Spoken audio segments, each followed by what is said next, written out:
Hello, and welcome to this week's episode of Housing for Good. I'm Carolyn. And I'm Chris.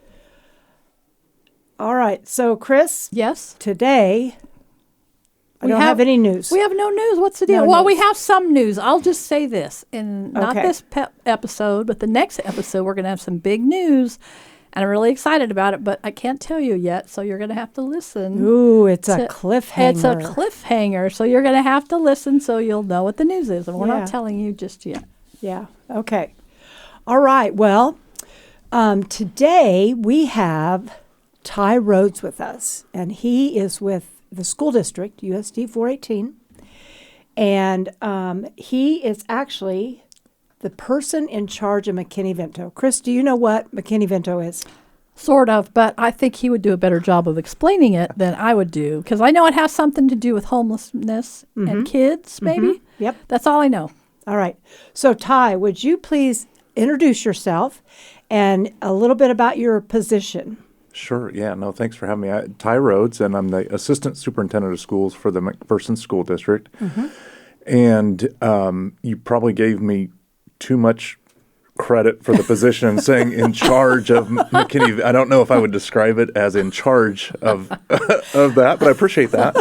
He's trying to get a backdoor way out of it in case something goes wrong. Right, yeah. And he can say, well, that was wrong. I am not in charge. Maybe the description I use is either the district liaison or point of contact for that too. Okay. And All so right. I do support those functions in the district too, but Okay. just to give you a little bit of a hard time for No. crediting me too much I love for it. that. He's in charge. Do we need to give his phone number out so people know to call and they're mad? Yeah. This is a guy. Yeah, it's on the website.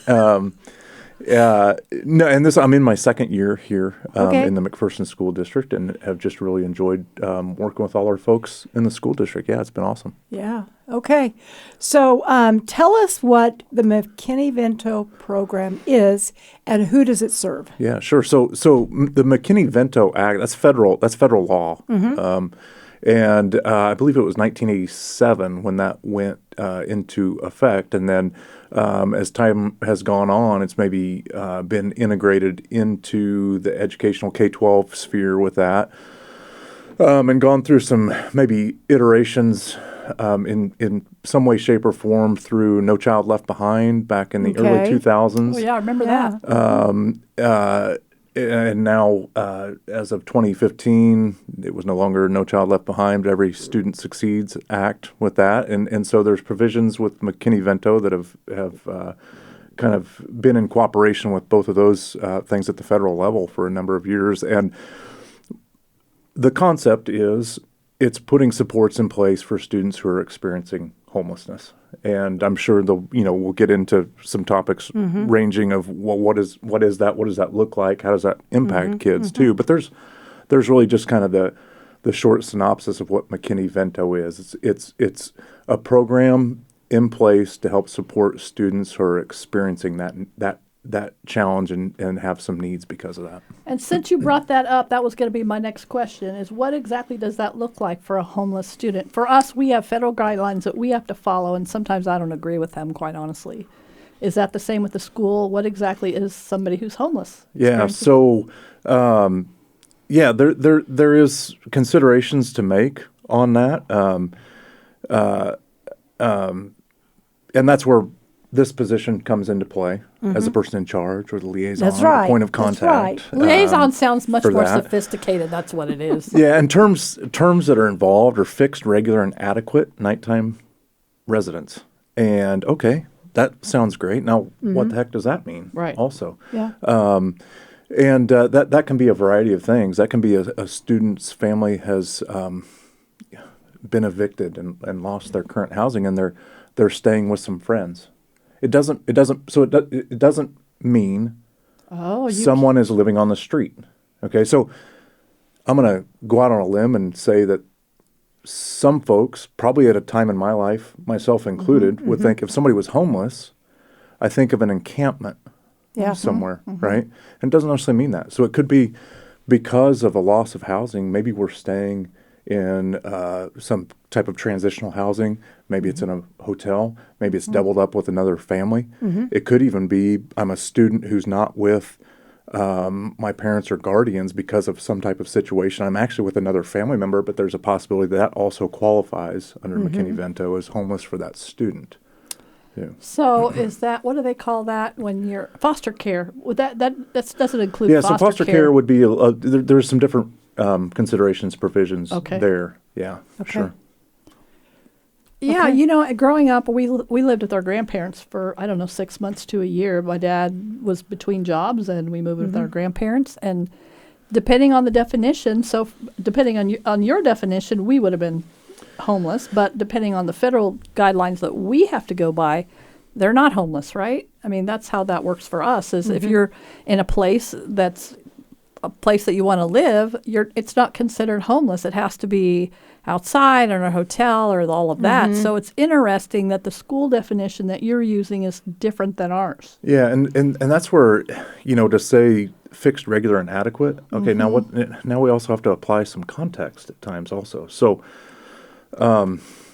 let's say my goodness, I talk about this with my wife all the time. I can't wait to retire and buy an RV Okay. and live in an RV Yeah. for a chunk of my life. Yeah. Right? Well, if I'm choosing to do that, that's different than I've lost my home, and now I'm out on the road.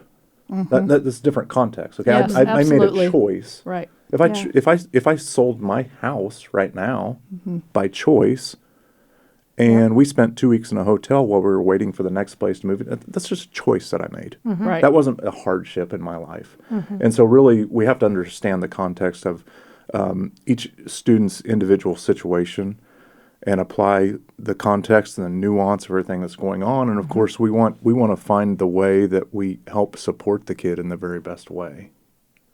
So how do you identify those kids? I mean, are they coming to you? I mean, a lot of people are not, they're very ashamed of that living situation, and so they keep it to themselves. They don't say anything. And they also don't understand that maybe there's something their child can receive because of it. Right. Yeah. So what does that even? Okay, so I mean, we can go in a number of directions there just based on kind of that idea, that question. I'd be willing to wager a pretty large sum of money right now that among the over 2,000 students in McPherson, we don't have all of them identified that might meet this criteria. I'm guessing, and I could be wrong for every district in the state of Kansas, but I'm guessing almost every district would be that way. That's not a unique problem. Oh, I 100% agree Yeah. with you. Yeah. I agree 100%. Yeah, and so it's that identification piece that can be really challenging. Sometimes that comes through a family does reach out. That's probably a little bit rare. Especially reaching out directly to me. That's very rare. It's usually because they've been directed to me through some other conversation that they've had. And maybe that's coming from at the school building level, maybe a conversation that a counselor has had with a student. And the student has shared some things. And so that's passed on to me. And I'll try to reach out to a family and talk to them about their context. Of course, I always want to respect privacy and Sure. what's happening in folks' lives as well. Sometimes that can happen from some folks outside of the school as well, reaching out to me and say, hey, here's a situation that's going on with a family here in town. Great. Can they reach out to me? Can I reach out to them? Trying to find that way to connect with them. Too. Well, and I became aware of this the start of school. One of our case managers said, hey, she was actually on the school board. She said, hey, did you know that if the families are in our emergency shelter cottages, when they start school, like they get their fees and stuff waived, and maybe they, would get free meals. And so get a hold of Ty, find out, how to go about getting him information so that he can contact these families and we can get them the help we need. And, I never thought about it. It's one of those things that, you got kids that are staying there. That's what we focus on is families with kids. But as far as that help for them with school fees and lunches and all that stuff, it's just one of those things that until she pointed it out to me, I didn't even know where to go. So what would you think is the biggest misconception that people have about student homelessness? So there probably could be a variety of things. I think if you walked in to our school buildings right now, and if you went to McPherson High School and stood in the hallway during a passing period, and you're going to have a few hundred kids walk by, you're not gonna pick out the kid who's experiencing homelessness. You're not going to pick out one kid out of 300. Right. These are kids that they're showing up to school. They're going to class. They're trying to do the very best they can. They're sitting in the lunchroom eating lunch, sitting down with a friend. Yeah. All of those things. So I think folks will think that there's these really distinguishable features about someone. I've not seen that. Yeah. Yeah. I can't go in the school, and I work in the schools every day. I can't go in the school and Pick it out. Pick a kid somebody out, Yeah, right? probably not. And so I think there's sometimes that folks think there must be this thing that's just so different for a person or a kid. And probably in their, what's happening in the context of their private life, yeah, sure, there's some challenges with that, but just kind of that visual component of that sometimes your head can tell you must be present for somebody. Those things often aren't there. And, but then kind of back to the question of what are these kids experiencing and what is that like for them as students in school? I mean, there's tons of research that would support, and I can understand when you say tons of research, I understand pick a topic and you can find research on either side of the coin for that, right? So now, however, that said, just a huge amount of research that would say students that are experiencing these types of challenges, it's going to impact their performance at school. You know, and that doesn't mean that's true for every kid or it's true in the same way for every kid. Yeah. But it is going to impact their performance. And that's really the sad part of that is you're talking about for kids impacting their performance, and it can be easy for somebody to say, well, if they'd work harder and try harder. Yeah. I know. Well, that's a really bad tip. Yeah. Like, what does work harder and try harder even mean? Yeah. You know? And so for those kids, though, attendance can be a challenge. And if attendance is a challenge because of that, eventually you're going to see academic performance become a challenge for that student as well. Now you start comboing those things together, and it can be like a snowball effect. For a Well, kid. yeah, and it's not just the homelessness. A lot of times they're hungry. They may not have clean clothes. Right. I mean, there's so many other challenges. To me, especially at the high school level, if they're even showing up, that's a miracle that they're even willing and able to try to continue on through high school. I mean, not realizing that, to me, education is the way out of poverty. I mean, maybe not for everybody, but I really feel that education is so important. I'm a huge advocate of public education. And so I think it's admirable that they're even able to go and to graduate and to be able to move on. Yeah. I mean, it's very difficult, but I mean, what you guys do every day, I appreciate it so much, and it's so challenging for you to be able to even function in today's world with what's going on. Yeah, and the component of that too is like, well, this is true for every kid, but showing up is really important. Yeah. Just being there is the first step, right? That's really important. Yeah. And for kids, it's a component of just stability. It's day-to-day stability. And now to also kind of get into some components of what does McKinney-Vento mean for the kid? Like, what are the supports that are in place for a kid? I mean, one of those is to provide meals for a student too. So at our schools, there's opportunity for breakfast and for lunch. And the McKinney-Vento Act ensures that those are free for those students. Okay, now we can get into a whole free and reduced lunch conversation. That's kind of a side topic from this. Yeah.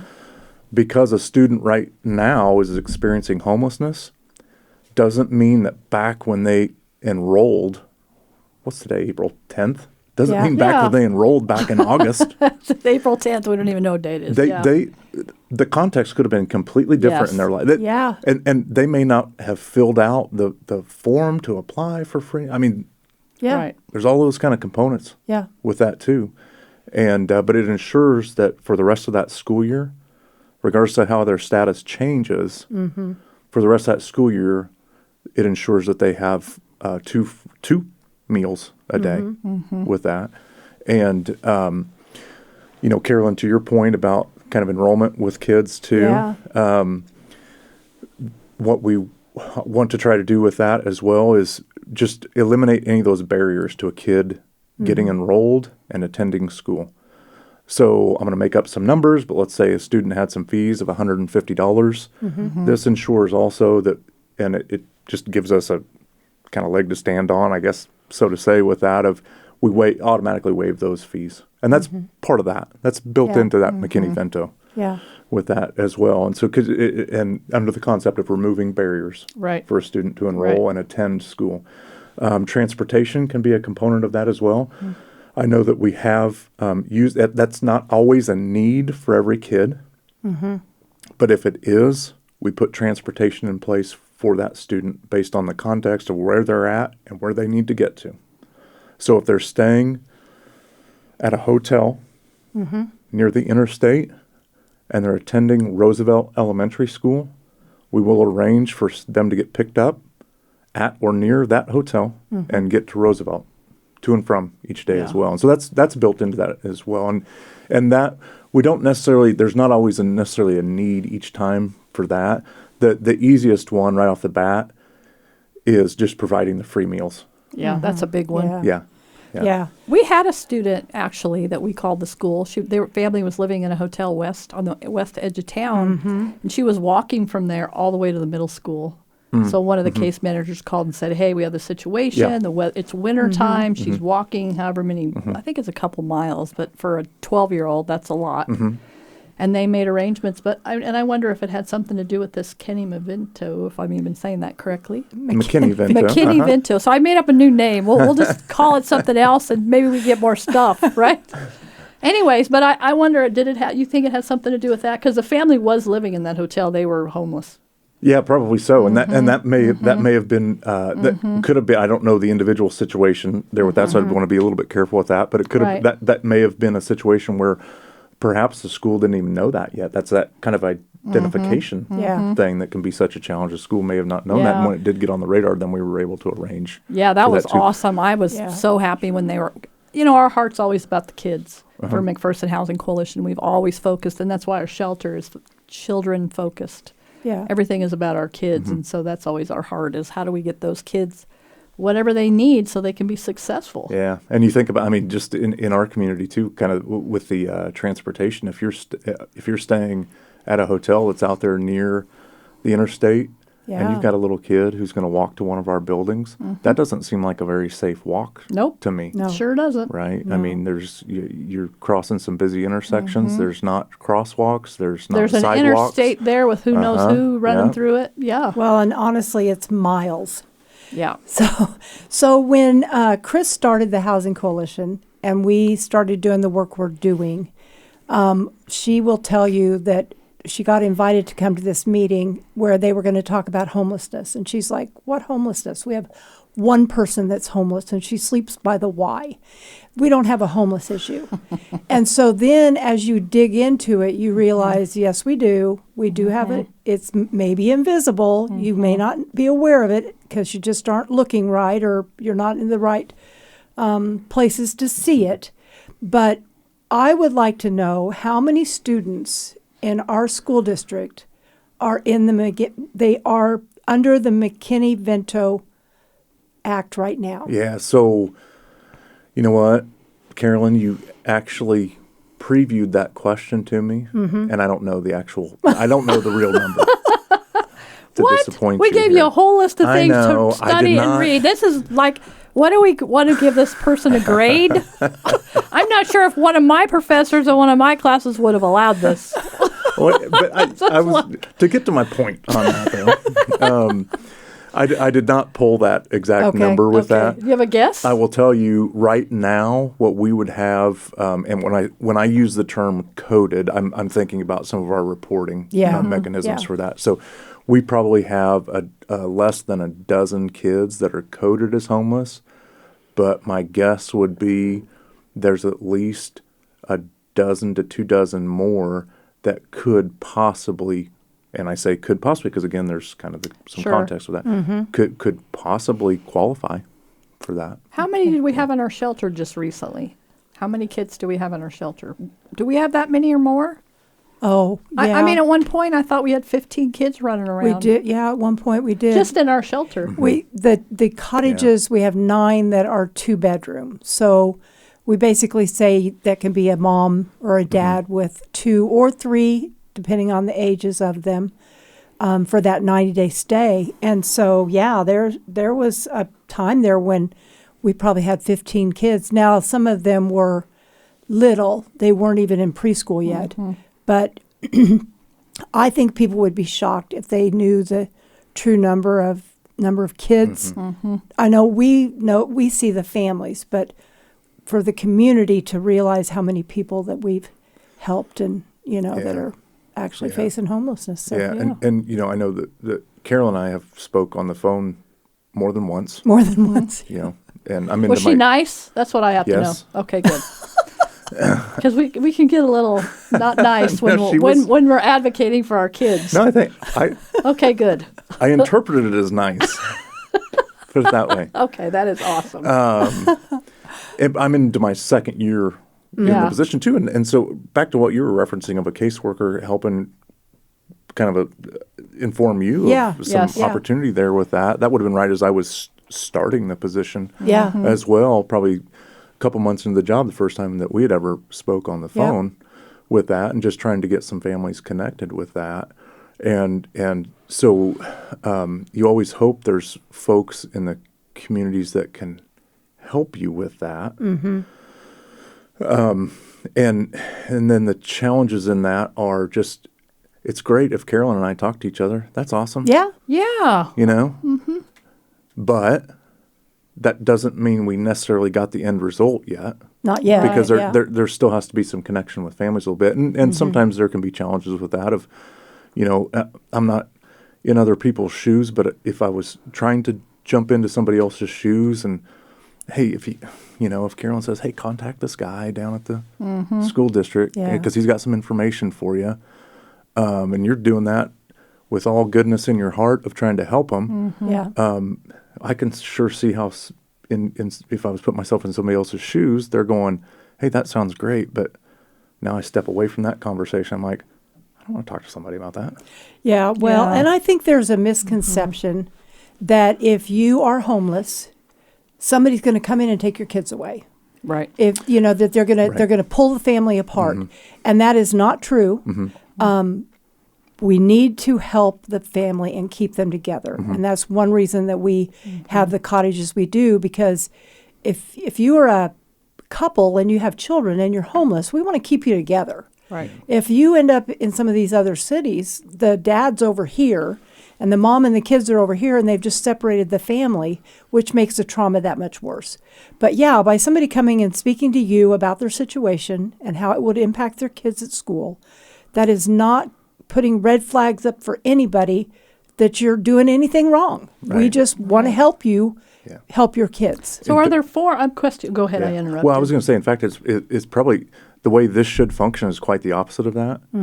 So instead of it being a red flag of these children might need to be taken away, this is really saying let's get some supports in place so that everybody's in a good spot. Yeah, right? Exactly. And especially if you're in our shelter. I mean, you are housed. Technically, you're still homeless because it is a shelter, but you are housed. So somebody shouldn't be afraid of getting assistance because they have advocates. We're here. Yeah. We're making sure they have what they need. Not everybody's that lucky. Yeah. If you're living in a hotel or living on somebody's couch, you may not have that advocate. But people in our programs have Carolyn and Kim. They have advocates that are going to step in. And me occasionally. I don't do it as often, but sometimes. I'm not as nice as you guys, I don't think, when I go. Because if I have to get involved, then we're talking this is serious. I don't get involved too much, but I'm curious. Is there paperwork? Do you hand them a paper, or how does that work? No, not in this instance. It is, if there's something that gets on our radar that where a student may qualify for this, Okay. It is important for me to touch base with a parent or guardian and family members, or sometimes a student specifically too. Be a little bit careful with that with kids, but just to understand context and make sure that they understand supports that can be in place for them too. Because we need to have that conversation. Do you need transportation? Yeah. Sometimes that's a yes, sometimes it's a no. Okay. Now, again, the meals is probably the thing. I mean, everybody takes advantage of that. Yeah. And it's probably the thing that McKinney-Vento is most known, I say most known for, but it's probably the most common provision that's used in So that how too. are you? Okay, so you have no paperwork. They just call you and you talk to them and you put it in a system. I mean, how do you? I'm trying to figure out how this works, not only for us, but people out there who may need assistance, so they understand, what that looks like. Yeah. So, there's on the family's side, there's no paperwork for that. Now, there's some things for us to account for as a school system that we have to account for in our reporting.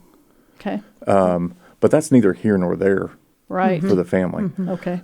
What happens with that, and we want to protect privacy for folks as well, and that's why it's good that you have a limited amount of points of contact, or people in charge, Yes. whichever term Yeah. you use. Yeah, on that, there right? you go. And Liaison. What are you talking about? yeah, because you keep the information to a more confined amount of space, so to say, with Yeah. that too. And so what happens is, if I've been able to make the determination that a student meets the definition of homelessness, there's only a couple of people that I might communicate with in the district, and that would be someone in food service, because they need to know that in order to make the free meals happen. Okay. Okay. Yeah. And that's not when I said someone, there's a specific person that I'll communicate with information for the student. Okay.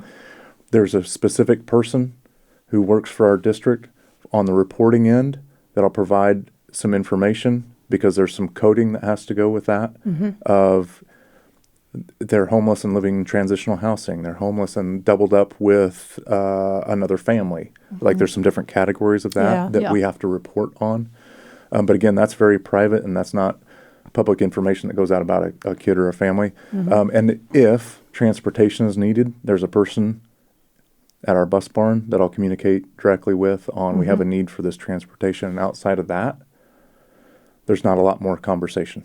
So that's real that too. simple. Yeah. So you're not talking to all these different people, just specifically who needs to know the information so you can get that child what they need. They need to know what's going on for that kid, so they can get the support set up for them. So if I live in Los Angeles, would it work the same? Because we have listeners all over the country, nationally, internationally. I don't know if this would apply internationally. I don't know what that looks like. So nationally, for people that I have in California listening, it would be the same for their communities, do you think? Yeah, McKinney-Vento applies the same across. I mean, that's a federal. That's federal. So that the application is the same. It doesn't matter if it's California or Kansas, McPherson, Inman, Lindsborg, Los Angeles, New York. It doesn't matter. Okay. Now, what I said of how we handle things internally, what some of our processes are, I can't speak to that for Sure. Los Angeles. I can't speak to it for Wichita or anywhere else. There may have some lines of communication or steps that they take Something different. that may be a little different than ours. Yeah. But as far as the application, what's available to the family and to the student, that's consistent. So we really need to make sure that people out there that are listening, that are case managers, if you work with people that are experiencing homelessness or poverty, all those type of things, write this down so that you can go to your school district and make sure that your kids are getting what they need. Absolutely. It's really, really important that we write this down, we get the information. It's McKinney-Vento. So if you're out there, I said it right that time. You did. If you're out there somewhere and you're listening, pay attention, because this is a really great program. Yeah, it is. So what would you say to listeners about how they could get involved or support the work that the schools do on behalf of these kids? Is there anything that you would tell them to do? Yeah, I mean, if you're in a community, schools are one component of a community and one way to support kids and one way to support families. There's other ways as well. I mean, if somebody really has a heart for it, I'm sure there's opportunities for mentorship for families too. Yeah. There's opportunities for mentorship for kids that we aren't necessarily the conduit for that. but there's opportunities for that. There's always material needs for kids as well. For us, sometimes that's the best function for that is reaching out directly to school buildings on what may be some needs for specific So, kids like, give an there. example, like food or clothing, or what are you talking about specifically? Yeah. I mean, give a couple examples that I've experienced, I suppose, over the course of my career. I've had folks that want to do something good for kids, have called before and, hey, we want to help a kid that has a need. Well, we've got little Timmy who's wants to go out for the football team, and they don't have cleats. Oh, okay. Yeah. I mean, why do we want to? We don't want a barrier for a kid to come to school. Why do we want a barrier for them to participate in all the things in Yeah. school too? Right? And when I worked at the middle school, this has been a lifetime ago. I was a para there, but the one thing that I would do, and I know there were others that did it, and that would be if your child outgrows those dress clothes for performances and that kind of stuff, yeah, take them to the school. The counselors are going to be able to know who's going to need that shirt or that dress for a performance that they're going to be involved in. And they had a closet, where the kids could come pick something out to wear where they look nice. So any way that you can help kids not stand out, and make them feel just like everybody else, so yeah. Always ask the question. I mean, if folks call and ask the question, do you have a need for fill in the blank? Yeah. Some dress clothes, some cleats, Yeah. a bottle of Gatorade, Yeah. a candy bar. Doesn't have to be whatever, complicated, right? it sounds right. like, right? Do you have Simple. a need for this right now? Can somebody Folks give say, you money? Oh my goodness, yeah. Can they give you money? Is that allowed? Can So somebody give you money? I mean, donations can occur. There'd be some considerations for how we would accept financial donations and Okay. what we do with those. Like as Yeah. a school, we need to know where that money is going to be used, how it's going to be used with that as well. And so, so a question in that could be: is that a donation to the school, or if somebody calls and says, "I just want to give some money to a kid." Or a Okay. family Yeah. versus, hey, I want to donate to the school so you can purchase some supplies that support kids. Right. Okay, and so can be some kind of nuance to that a little bit. Yeah. Okay. All right. This is so good. I always learn something every time we speak to somebody. Have you noticed know. that? I didn't even know about the closet at the middle school thing you Yeah. were talking about. I never heard of that. My kids went from kindergarten all the way through graduation year. I never knew about the special closet. Well, you're also, you're responding to me like my answers are correct. Well, What if they're not? you're our guest. We don't we don't want to give you too much of a hard time, or nobody will want to come back, right? Right. Don't go see Chris and Carolyn. They are scary.